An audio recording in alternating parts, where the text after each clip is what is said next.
औरत नूं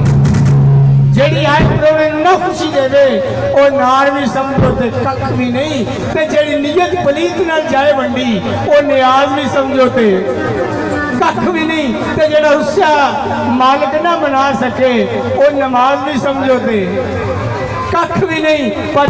ना मरियम के गीत लिखे वो कलम भी समझो ते कख भी नहीं।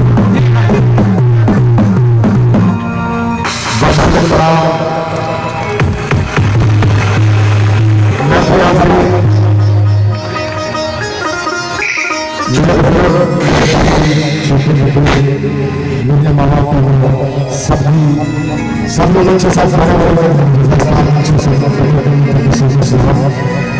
सलाम का जवाब नहीं आया जी। शुक्रिया यार, इस साल दिया यादा ने जी और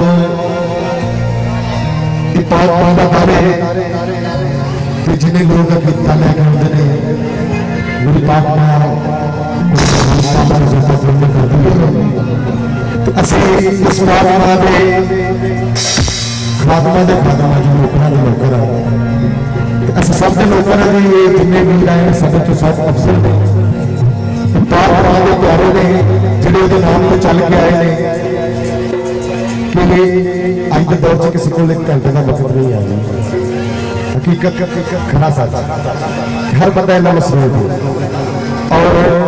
ये 2 दिन में ज्यादा पता नहीं कितों कितों मेरी पाक मां के जाने उस पाक मां का दर्शन कर लेते हैं। साडे डॉक्टर सलीम साहब ने मेरे भाई शायर ने उन्होंने भी बैठे कि गल की लगे जी एडी पाक जगह कि जिथे पाक मां का नाम आवे जिथे नाम को लोग इकट्ठे हो